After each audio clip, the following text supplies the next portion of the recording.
இப்போ ஒவ்வொரு ஆடுக்கும் ஒரு தன்மை இருக்கும் இல்லை பார்த்தீங்களா? ஆமாம். இப்போ இந்த மாநிலத்தை சேர்ந்த ஆடுனா அதுக்கு இது தன்மை இருக்கும். இந்த மாவட்ட ஆடுனா அதுக்கு தன்மை இருக்கும். அப்படி ஒரு பேர் இருக்கும். பொதுவா ஆடு வளர்ப்பவர்களுக்கு தெரியும். நீங்க வாங்கக்கூடிய ஆடுகள எந்த மாவட்டத்தை சேர்ந்த ஆடு, என்ன சிறப்புள்ள ஆடுகள் அப்படி ஏதாவது இருக்கா? இல்லை, நம்மள்ட்ட புக் பண்ணும்போது நிறைய பேர் என்ன செய்வாங்கன்னா அந்தந்த ஊர் ஆடுகளே கேட்பாங்க. இப்போ நம்ம உதாரணத்துக்கு தென் மாவட்டங்கள் எடுத்துக்கிட்டிங்கன்னா நாட்டுக்குட்டி தான் கேட்பாங்க. எட்டயபுரம் இது போன்று பொட்டுக்குட்டிகள் அதிகமாக கேட்பாங்க.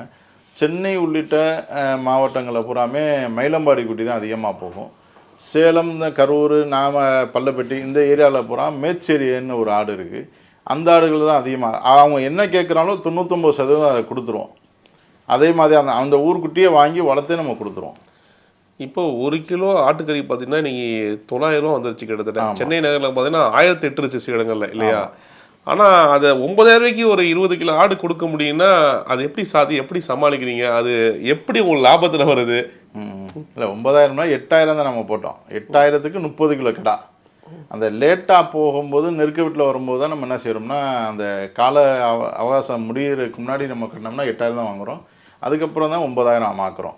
இந்த 8,000 வந்து தாராளமாக ஒரு வருஷத்துக்கு வளர்த்து நம்மளால் 11 மாத குட்டி தாராளமாக நம்மளால் கொடுக்க முடியும். எப்படி வாங்கும்போது எவ்வளோ இடம் இருக்கும்? நாங்கள் வாங்கும்போது ஒரு 12 கிலோ தரத்தில் தான் வாங்குவோம். குட்டி வாங்கும்போது 12 கிலோ தரத்தில் வாங்கினா தான் அதை காப்பாற்றி கொண்டு வரும்போது 30 கிலோ வெயிட்டுக்கு கொண்டு வர முடியும். குட்டியாக வரும்போது வெயிட்டினுடைய எண்ணிக்கை ஒரு 3 மாதத்துக்கு வெயிட்டு பெருசாக ஏறாது. அதுக்கப்புறம் கொஞ்சம் வெயிட் ஏற ஆரம்பிக்கும். அதுக்கப்புறம் நம்ம அந்த 30 கிலோ கொண்டு வந்துடும். இப்போ முதல்ல மதுரையை வச்சு தான் ஆரம்பிச்சிங்க இல்லையா? ஆமாம். இப்போ நீங்கள் சொல்கிற இப்போ எந்தெந்த மாவட்டங்களில் இது விரிவுபடுத்திருக்கீங்க? மதுரை வாடிப்பேட்டில் வச்சுருக்கோம்.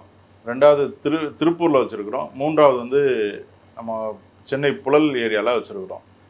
அடுத்து வந்து திருச்சியில் நம்ம போன வருஷம் டெலிவரிக்காண்டி ரெடி பண்ணோம். இந்த வருஷம் வந்து அதை விரிவாகப்படுத்தி சென்னை முழுவதும் வச்சுருக்கோம். இன்னும் ஒரு அதிகமான இடங்களில் பண்ணை போடுவதற்கு ரெடி பண்ணிகிட்டு இருக்கோம்.